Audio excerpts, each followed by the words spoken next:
Seorang psikolog bernama Lutfi Zaki Kurniawan didatangi oleh seorang pemuda yang ingin mencurahkan keluh kesahnya dan apa yang dia rasakan.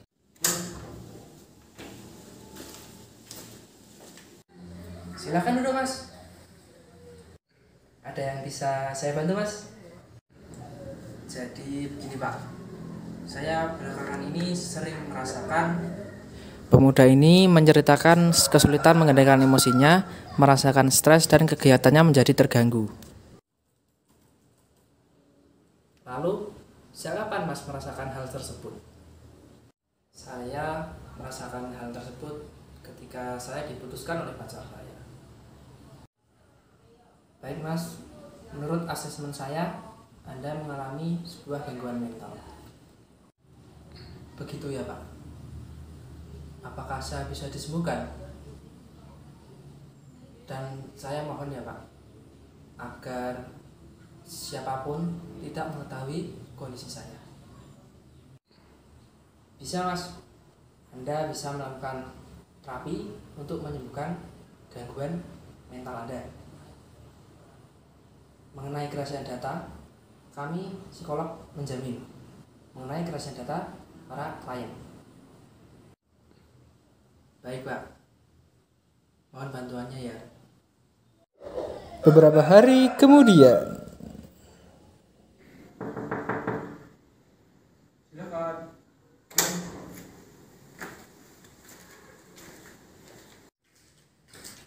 Selamat pagi, dengan Bapak Lutfi. Selamat pagi Pak. Iya, dengan saya sendiri. Silahkan duduk dulu Pak. Ada yang bisa saya bantu Pak? Jadi, begini Pak. Menurut informan kami, Bapak didatangi oleh seorang pemuda.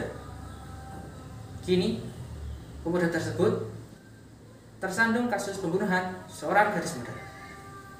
Jadi, saya, perwakilan dari pihak kepolisian, ingin meminta data mengenai pemuda tersebut. Astagfirullahaladzim. Begitu ya Pak? di dalam pasal 26 ayat 5 dituliskan bahwa psikolog boleh membuka rahasia tanpa persetujuan kliennya hanya dalam rangka keperluan hukum atau tujuan lainnya. Jadi di sini saya diperbolehkan untuk membuka data.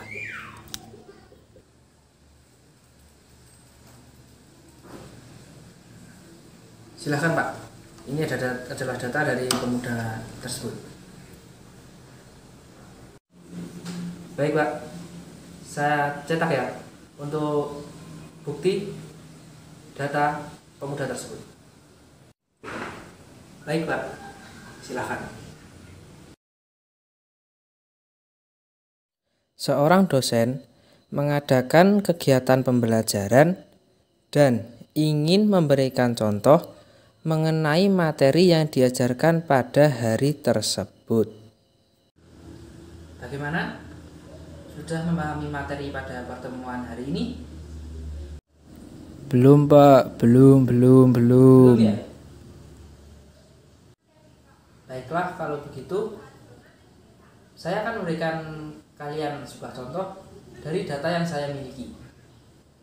Dalam pasal 27 ayat 1, pemanfaatan untuk tujuan pendidikan, data dan hasil pemeriksaan hasil analisis psikologi, datanya harus disajikan secara apa adanya dengan menyamarkan nama orang atau lembaga yang datanya digunakan, sehingga saya bisa menggunakannya dengan nama yang disamarkan.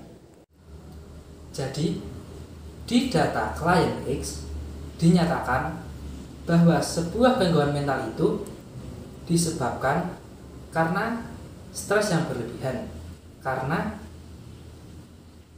lingkungan yang tidak mendukung akan kesehatan mentalnya juga.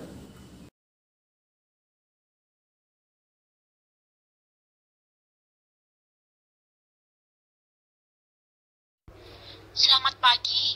Jadi begini Bu, saya ingin mengkonsultasikan mengenai anak saya karena menurut saya beberapa bulan ini anak saya itu tingkah lakunya tuh berbeda dan tidak sesuai Saya ingin mengetahui bagaimana kesehariannya dari anak ibu dan juga tingkah laku seperti apa yang ibu maksud tidak sesuai. Ya, kalau kesehariannya sih seperti siswa-siswa biasa ya, Bu. Dia sekolah, terus kalau udah selesai itu sekolahnya, dia ya tetap di kamar aja, dia tidak suka keluar. Terus juga dia itu akhir-akhir ini nggak suka bersosialisasi gitu, Bu. Biasanya sebelum sifatnya berbeda ini, dia itu suka main, tapi akhir-akhir ini dia nggak suka main. Hal-hal yang menurut saya kurang sesuai atau berbeda gitu dari dirinya dia sebelumnya itu, contohnya kalau saya ajak bicara, dia itu tidak bisa fokus gitu, matanya kemana-mana. Terus juga di tengah-tengah pembicaraan dia melamun ketika saya tanya apa informasi yang dia dapatkan dari saya, dia tidak bisa menangkapnya. Kemudian juga biasanya itu, Bu, dia itu jam 9 sudah tidur. Tapi akhir-akhir ini saya lihat sampai jam 1 itu dia belum tidur. Saya tanya kenapa, dia cuma bilang dia tidak bisa tidur gitu. Saya pernah juga memergoki dia, tiba-tiba seperti panik gitu, Bu, kayak panik, terus juga sering cemas. Kemudian apabila dia melakukan hal-hal kecil, kegiatan-kegiatan kecil, dia itu mudah sekali lelah. Baik Ibu, terima kasih. Berdasarkan keterangan Ibu, saya dapat menyimpulkan bahwa anak Ibu terkena gangguan kecemasan.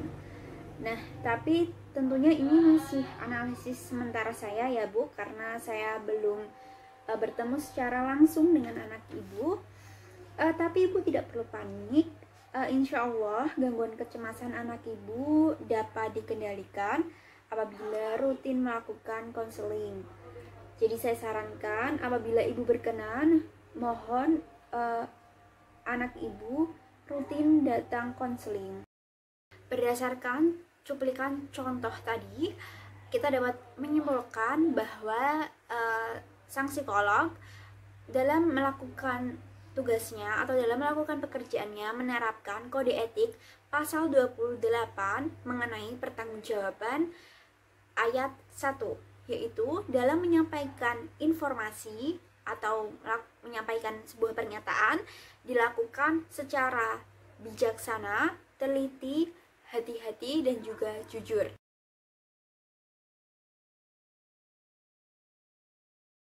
Selamat siang Ibu, perkenalkan saya Putri dari Media Harian Semarang.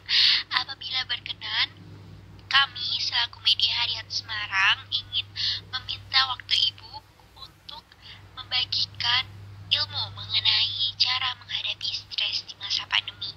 Apakah Ibu ada waktu luang? Oh ya, siang. Iya, untuk ada atau tidak waktu luangnya, insya Allah saya ada.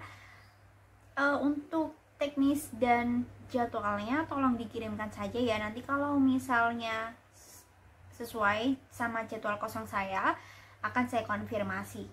Baik Ibu, untuk teknis wawancara dan juga jadwal wawancara akan kami kirimkan segera ke nomor WA pribadi Ibu. Apabila jadwal yang kami tawarkan tidak cocok dengan jadwal kosong Ibu, boleh silahkan di reschedule dengan konfirmasi terlebih dahulu kepada kami ya Ibu.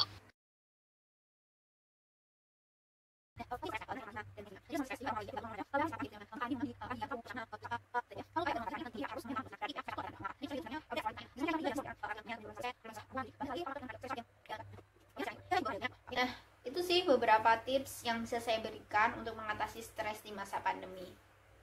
Baik Ibu, kami dari Media Harian Semarang mengucapkan terima kasih yang sebanyak-banyaknya karena Ibu telah meluangkan waktu untuk membagikan ilmu mengenai tips menghadapi stres di masa pandemi. Ya, saya juga mengucapkan terima kasih ya telah menunjuk saya sebagai salah satu narasumber di Media Harian Semarang.